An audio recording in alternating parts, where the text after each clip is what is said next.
আইপিএলে আজকে ৬০তম ম্যাচে কলকাতা মুখোমুখি হচ্ছে মুম্বাইয়ের। যদিও মুম্বাই সর্বপ্রথম দল হিসেবে এবারের আইপিএল থেকে ছিটকে গেছে, তাদের এই ম্যাচ কোনোভাবেই গুরুত্ব বহন করে না, কিন্তু কলকাতার জন্য খুবই গুরুত্বপূর্ণ একটা ম্যাচ। এখন পর্যন্ত কলকাতা 11 ম্যাচ খেলেছে, 11 ম্যাচে তাদের 8টা জয়, 16 পয়েন্ট। আজকের ম্যাচ জিতলেই প্লে অফ তাদের নিশ্চিত হয়ে যাবে।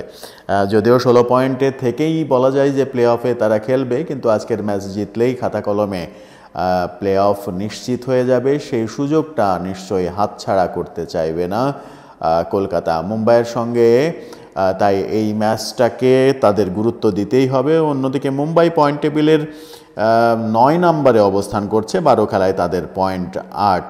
এই যখন অবস্থা, তখন কলকাতার দুই ওপেনার ফিল সল্ট এবং সুনীল নারিন, তারা দুজন দুর্দান্ত ফর্মে রয়েছেন। এই দুর্দান্ত ফর্ম মুম্বাইকে হারানোর জন্য আমার মনে হয় যথেষ্ট হতে পারে।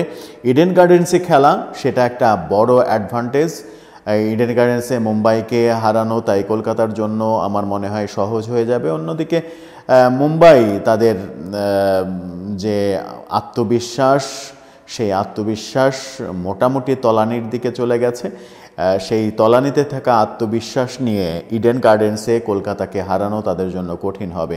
আবার কখনো কখনো একেবারে মরা বাঘ যদি একটু জীবন ফিরে পায়, তখন বড় করে ছোবল দিতে চাই, সেরকম ঘটনা যদি হয় তাহলে অবাক হওয়ার কিছু থাকবে না। মুম্বাই নিশ্চয়ই এখন যে অবশিষ্ট যে 2টা ম্যাচ রয়েছে, সেই ম্যাচগুলোতে তারা চাইবে আগামী আইপিএলের প্রিপারেশনটাকে মাথায় রেখেই সামনে এগোতে। এই আইপিএলে তাদের আর পাওয়ার কিছু নেই, তবে কলকাতা এবারের আইপিএলে যে দুর্দান্ত পারফরমেন্স করেছে, তাতে চ্যাম্পিয়ন হওয়ার অন্যতম দাবিদার তারা। সেই দাবিকে কতটা গ্রহণযোগ্য করতে পারে, এবং শুধু প্লে অফ খেললেই হবে না, 1-2-এর মধ্যে থাকলে একটা বড় অ্যাডভান্টেজ পাবে তারা। প্রথম ম্যাচে জিতলেই সরাসরি ফাইনাল খেলতে পারবে। 3-4-এর চাইতে সুবিধাজনক অবস্থানে থাকা 1-2-এই তারা থাকতে চাইবে, এবং সেটা যদি থাকতে হয় তাহলে অপেক্ষাকৃত বাজে ছন্দে থাকা মুম্বাইকে আজকে কলকাতার হারানো উচিত, এবং আজকে হারিয়ে আমার মনে হয় যে তারা প্লে অফ নিশ্চিত করবে। আমার ধারণা, আমার বাজি আজকে কলকাতার দিকেই, কলকাতাই জিতবে, মুম্বাই পাত্তা পাবে না।